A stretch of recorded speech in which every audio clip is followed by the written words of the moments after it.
There is no surprise to anyone that some classes are faster than others. Despite this though, every single class has a top-tier leveling build heading into Season 5, even the Sloth Neckbeard Cringelords despite contrary beliefs. And here are my top leveling builds heading into the new season. I've been using all of these builds myself, meaning they are officially Paragaming approved.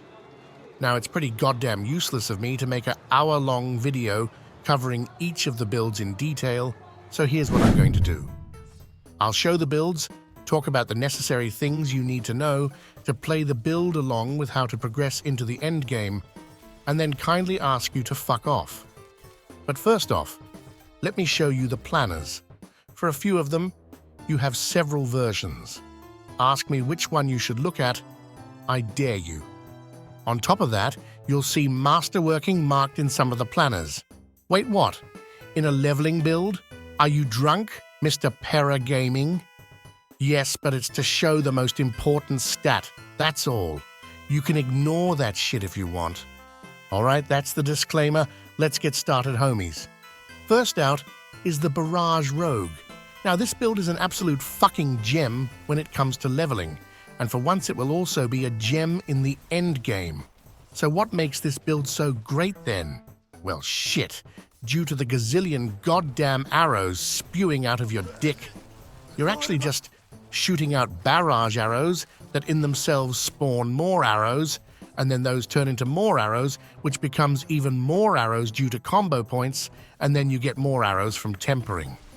So yeah, this is not all though, because all of those arrows are shadow imbued, meaning we are busting out explosions all over the place on top of that.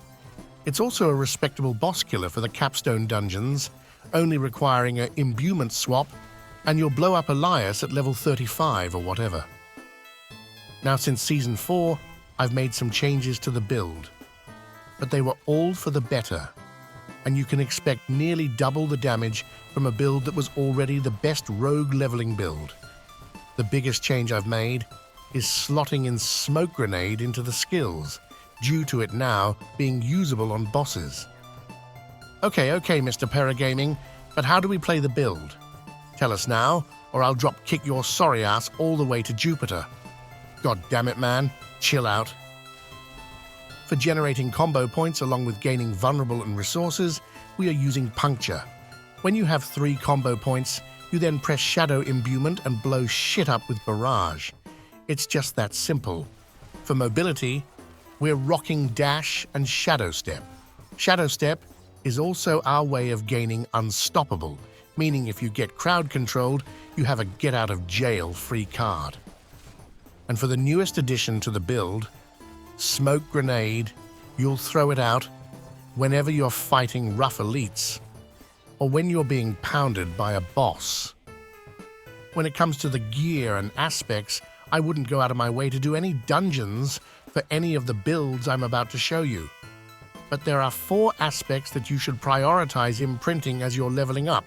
These are Umbrous Aspect to not hecking die El Mao, High Velocity for more arrows and attack speed, Branching Volleys for big hecking dam, and Icy Alchemist's Aspect to crowd control and in turn gain some lovely bonuses from the skill tree. For the skill tree, just ignore the leveling path seeing as you'll level up too fast to give a shit. The only thing you need to know here though is about the Precision Key passive. This lets you get critical strikes for free. Wait, what, for free? There must be a catch? Nah man, it's a solid key passive this one. It also means that as you're reaching level 100, you should start prioritizing crit damage, hard seeing as this passive turns it multiplicative. For the Paragons, the first glyph you're picking up is Exploit for the instant vulnerable, and then you head on over to grab the tricks of the Trade Legendary node. After that, it's Smooth Sailing, and you can transition into the endgame versions. Okay, that's the Rogue. Let's head into Wood Chopper territory and see what he has going for him. Funnily enough, I made this build all the way back in Season 0, and it has since then reigned supreme as a top 3 leveling build each season. But suddenly, out of nowhere, it just received a quadrupling of its damage heading into Season 5. As the build was already one-shotting all content, let's just say it's going to be pretty hecking good. So, how does this one work then? Well shit, it's quite beautiful really.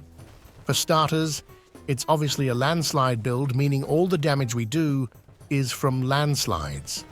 To spawn them, we have the landslide button itself, but also Poison Creeper along with Trample. And how does that work? Well, Poison Creeper spawns landslides via the subterranean aspect, and Trample spawns them via the trampled earth aspect. These skills does, however, have a long goddamn cooldown, so we need to reset them somehow. This is done with ease using the Pack Leader Spirit boon along with the symbiotic aspect. And the better gear you get, the more resets you will get. As you're approaching World Tier 4 and you have collected all your aspects, you should be able to spam them with close to 0 cooldown. This build is also excellent transitioning into the end game, seeing as Landslide is looking to be the best Druid build for Season 5. There, I can recommend transitioning into a Stormslide build. When it comes to the other skills, we're using Wind Shear for Spirit, along with movement speed. Bulwark is getting a massive buff in Season 5, and should make us nearly immortal. On top of that, it's our source of Unstoppable along with Trample. And Cyclone Armor is used for damage reduction, Vulnerable, and an additional way of gaining cooldown reduction via the symbiotic aspect. More on that later, but first, let's see what you need to start rocking the build. As with the other builds, you don't need shit to get started. But there are 4 key aspects. Subterranean to gain landslides from the Poison Creepers, the symbiotic aspect to reset our cooldowns. This is only useful when we got the key passive though. Trampled Earth to make our Trample spawn landslides and turn it into an Earth skill. And Aftershock to double our landslides. All the other aspects are merely used to buff our damage or defensives. For the skill tree, what you need to understand is the key passive, Nature's Fury. We're rocking a mix of Earth and Storm skills here, meaning we trigger free skills all the time. This allows us to use a buttload of different multipliers and aspects, along with resetting our cooldowns with the symbiotic aspect. And for the Paragons, we are rushing Exploit for the Vulnerable, along with the 2 legendary nodes Ancestral Guidance and Heightened Malice. When you have these, you should be roughly level 70 and should go for an endgame build. Alright, that's the Fat Woodchopper. Awesome class, ain't it? Or perhaps an extinct breed, after all the seasons of being shit. Either way, time for another class, the shit-smearing barbarian. For this one, the double swing titty twister is reigning supreme yet another season. Once up and running, it's one of the absolute best leveling builds. It's also possible to swap to Whirlwind once you hit level 70 or so and got some movement speed on your gear. Or just keep blasting my man. And how does this work then? Well, that's pretty easy to understand. We spawn tornadoes and they blow shit up. This is done via 2 ways, via double swing and fury generation, meaning we want to hit double swing quickly and also generate a buttload of fury. When it comes to fury generation, we are rocking Lunging Strike. Not only does this generate fury, but also berserking and a free teleport, making us fast as fuck boy. On top of that, we either go double shout for fury and damage, or we replace charge and go triple shout. I typically run charge for the mobility early game and swap to challenging shout as soon as I have my aspects, but that's up to you, my man or woman. Either way, you finish off with Wrath of the Berserker for Big Damn. For the aspects, there are 3 you are looking for. The Wind Lasher aspect, to shoot out tornadoes out of your bumhole whenever you spam double swing. The Devilish aspect, to generate tornadoes via fury generation. And finally Fierce Winds, to spawn tornadoes whenever you start shouting. All of the other aspects are there for defensives and damage.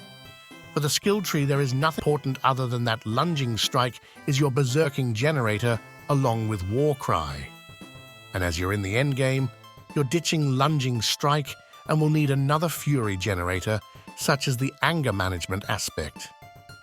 And for the paragons, the titty twister glyph is goated as fuck, along with the martial glyph and decimator legendary node. So make sure to rush that, and then just follow along in the paragons and pick up a final endgame build. Alright, so that was the shit smearer. What does the neckbeards have going for them then? Well, shit. Not much, honestly. I already created a leveling along with mid-game build for the Cringe Lords, and it has since then received some minor buffs to the early game and nerfs to the mid and end game. It's still looking to reign supreme though, and it's a Sever/minion build. Now the natural transition for this build is a pure minion build, which is roughly A tier in the end game. The best build is looking to be Bone Spirit, but I don't recommend that build unless you're level 100, so just go minions for now, buddy. So how does this build work? Well, damn, it's easier to understand than any other. Minions are just overtuned. In early game, that is. In the end game, they're decent. On top of that, Sever is the highest damage skill the Necro has in the early game, and that is getting a substantial buff in Season 5. Now, it could be argued that Blood Surge is better in the earliest of levels, so why are we not rocking that? Well, shit.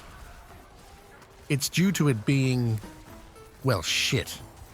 Once you get to World Tier 3 and 4, Blood Surge does nothing. That is not true for Sever though, as it just keeps popping off. For the playstyle, I've decided to swap out my old basic skill for Hemorrhage in this new updated version, for more Essence and Fortify. Other than that, you're blasting as many Sievers as possible. For the other skills, you're looking to use Corpse Tendril whenever it is available to pull in enemies and drop the Golem cooldown on them for the AoE damage. Corpse Explosion is also used here, which you should be using for both generating essence as well as blasting down events quickly. And then, of course, raise skeletons to gain a bunch of buddies to play with. As for the aspects, there is not a single important aspect that is needed here, and it will make it rather simple for you. Get an aspect, slap it on, and you'll get a substantial buff. The Book of the Dead is rather important though. First out, you will get a buttload of extra cooldown reduction from your Reapers. The Skeletal Mages are there both to buff you and to deal damage, and then you have two options for your big boy, Golem. The Iron Golem is receiving a substantial buff, but I'm still recommending the Blood Golem. This is due to it granting us a massive heal. And in Season 5, you will no longer get health from killing enemies using a scythe. So this will be our main heal now. For the Paragons, you're picking up Corporeal first for the movement speed and big dam. It's then time to start picking up some legendary nodes, where the two most important ones are Flesh Eater and Cult Leader. This build has a complete Paragon, seeing as you can rock it all the way to level 100 and it will still be godly. Alright, enough of the neckbeard cringe lords. Let's check out why you are actually here. The Sorcerer. This class has a gazillion of S-tier leveling builds. My favorite, however, is the Ice Shard build, combined with Blizzard. And why would you want to combine those two? Well, shit. Due to us freezing enemies via Blizzard, we can shoot out a buttload of ice shards all the way from where the sun don't shine. But there is an additional reason I'm recommending this as a leveling build. And that's due to how easy it is to transition into the best mid-game leveling build, Blizzard. It will be the exact same playstyle, just that you're slapping on a few Ice Spike aspects instead. And why are we not playing Blizzard already from the start? Well, damn, my man, because the glacial aspect, the one making the endgame Blizzard build a viable option, relies entirely on what level you are. Or in other words, as soon as you're swapping world tiers, you would have to run around looking for a new one. But once you're in World Tier 4 and got yourself a great aspect, Then, you'll be blasting. Perhaps you're wondering why Blizzard is strong at leveling as well, and that's due to the best leveling strategy being Nightmare Dungeon events, and that's where Blizzard excels. Either way, let's talk about the build at hand. For the earliest of levels, we are relying entirely on using Ice Shards for damage and Arc Lash when we are out of mana. And that's the main issue of most Sorcerer builds, mana. Fortunately though, we'll solve that shit with ease as we've gotten a few levels. We're then grabbing the Ice Shards enchantment, which shoots out Ice Shards whenever we freeze enemies. And we are freezing them both via Frost Novas and via the Blizzard Chills. It's just that easy, folks. Single target, and on bosses though, you'll still need to spam some Ice Shards. But when mobbing, you're basically just running around dropping blizzards. When it comes to the other skills, they are merely used for defensives and big damn. Alright, and what about the aspects? Well, there are a few important ones. The most important one being the piercing cold aspect. This one is so good, in fact, that I recommend dropping a nuke on Dead Man's Dredge and getting it as soon as possible. For mana and damage, there are 3 great aspects here. First out, Frozen Memories, which grants us more Avalanche along with the Umbral aspect, which generates infinite mana as we're spamming Blizzard, and Prodigy, which generates mana whenever we press buttons. The skill tree you can read on your spare time, as it's nothing of importance other than Avalanche. Seeing as Blizzard doesn't actually do any damage, you want to use the avalanches on your Ice Shards ideally. But this is only important on the bosses. For the Paragons, the Control Glyph along with the legendary nodes Icefall and Frigid Fate are pretty goddamn goated, so try to rush those before heading onto an endgame build. And that, my friends, is all for me. You're free to fuck off now.